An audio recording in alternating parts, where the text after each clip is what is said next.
आज हम इस्लाम के बिल्कुल शुरुआती दिनों में चलते हैं। वो दौर जब मदीना में एक नई मुस्लिम कम्युनिटी अपनी जगह बना रही थी। जी। और हम उन शुरुआती सैन्य अभियानों या कहिए मिशनों पर बात करेंगे जो उस वक्त भेजे गए थे। हाँ, ये बहुत अहम दौर था। जो हमें पता चलता है वो ये कि इनका मकसद सिर्फ लड़ाई झगड़ा नहीं था।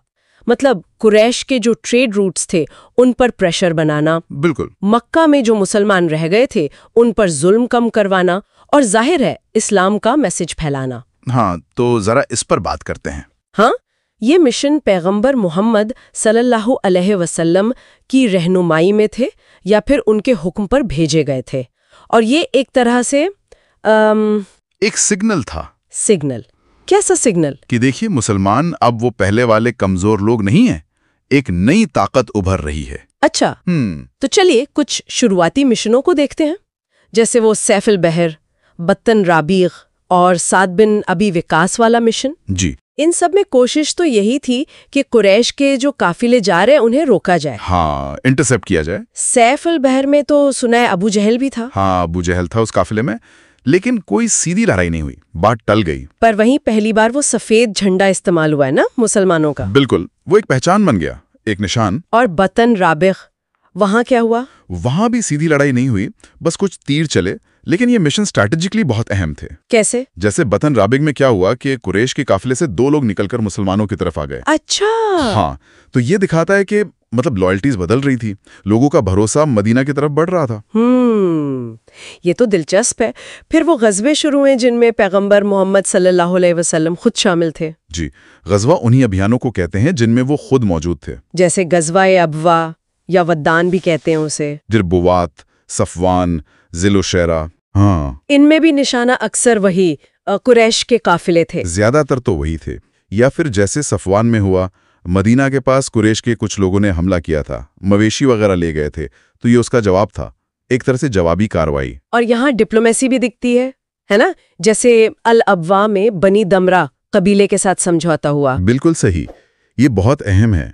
ये दिखाता है कि मदीना सिर्फ लड़ नहीं रहा था, बल्कि आसपास के कबीलों से रिश्ते भी बना रहा था, अपना असर बढ़ा रहा था। मतलब अलायंसेस बन रहे थे एक तरह से। हाँ, और ज़िल उशैरा वाला गज़वा इसलिए भी याद रखा जाता है क्योंकि जिस काफिले को रोकने की कोशिश थी वो बच निकला। अच्छा। और वही काफिला जब बाद में वापस आ रहा था तो उसी के चक्कर में फिर बद्र की जंग हुई। ओह, ये सब कनेक्टेड है। जी बिल्कुल, इवेंट्स एक दूसरे से जुड़े हुए थे। फिर वो नाखला वाला मिशन आता है, अब्दुल्ला बिन जहाश को भेजा गया था।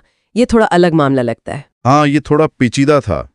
हुआ ये कि वहां रजब के महीने में एक झड़प हो गई। रजब तो पवित्र महीना माना जाता था अरबों में। हाँ, उसमें लड़ाई हराम मानी जाती थी, और इस झड़प में एक कुरैशी मारा गया, 2 कैदी बना लिए गए। और पैगंबर सल्लल्लाहु अलैहि वसल्लम इससे नाखुश थे। जी, रिपोर्ट्स यही बताती हैं कि उन्हें ये पसंद नहीं आया, और यहीं पर फिर कुरान की आयत नाजिल हुई, सूरह बकरा की आयत 217। उसमें क्या कहा गया? उसमें ये साफ किया गया कि हाँ, पवित्र महीने में लड़ना गलत है, इसमें कोई शक नहीं, लेकिन जो कुरैश कर रहे हैं, लोगों को जबरदस्ती इस्लाम से रोकना, उन्हें मस्जिद हराम यानी काबा से निकालना, वो उससे भी ज्यादा संगीन गुनाह है। अच्छा, एक तरह से पर्सपेक्टिव दिया गया। बिल्कुल, एक नैतिक दुविधा का हल बताया गया, और बाद में उन कैदियों को छोड़ दिया गया, और जो शख्स मारा गया था उसके परिवार को खून बहा मतलब मुआवजा दिया गया। तो ये दिखाता है कि नियम और नैतिकता साथ साथ चल रहे थे, डेवलप हो रहे थे। जी, मुश्किल हालात में भी उसूल बनाने की कोशिश थी। तो इन सारे शुरुआती मिशनों, झड़पों, समझौते, इन सब का कुल मिलाकर नतीजा क्या निकला? What was the outcome? नतीजा ये हुआ कि कुरैश को ये मैसेज बहुत क्लियर मिल गया कि मदीना अब कोई मामूली जगह नहीं है। ये एक सीरियस पावर है जिसका असर मक्का से लगभग 300 मील दूर तक फैल चुका है। राइट। ये अब इग्नोर करने वाली चीज नहीं रही। तो इन घटनाओं ने बद्र की जंग के लिए जमीन तैयार कर दी। बिल्कुल, माहौल बन गया था। और इसी दौरान शाबान 2 हिजरी में एक और बहुत बड़ी डेवलपमेंट हुई। वो क्या थी? किबला बदल गया। नमाज की जो दिशा पहले जेरूसलम बैतुल मक़दिस की तरफ थी, वो अब बदलकर मक्का में काबा की तरफ कर दी गई। हाँ, ये तो बहुत बड़ा बदलाव था। और इसने मुसलमानों की अपनी एक अलग पहचान बनाने, उन्हें एकजुट करने और उनकी इब्राहिमी जड़ों से जोड़ने में बहुत अहम किरदार अदा किया।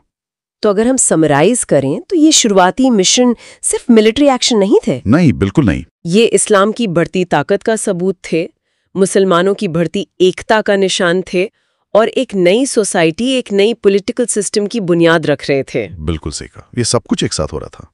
अच्छा, जाते जाते एक सवाल मन में आता है जी। उस शुरुआती दौर में जब इतना ज्यादा प्रेशर था, हर तरफ से चुनौतियां थीं, एक नई कम्युनिटी बन रही थी, अंदरूनी तौर पर फैसले कैसे लिए जा रहे होंगे? मतलब लीडरशिप और ऑर्गेनाइजेशन के लेवल पर क्या चुनौतियां रही होंगी, खासकर जब हर कदम का नतीजा इतना बड़ा हो सकता था? ये सोचने वाली बात है। हाँ, ये वाकई एक गहरा सवाल है कि उन नाजुक हालात में अंदरूनी डायनामिक्स कैसे काम कर रहे होंगे। इस पर और गौर किया जा सकता है।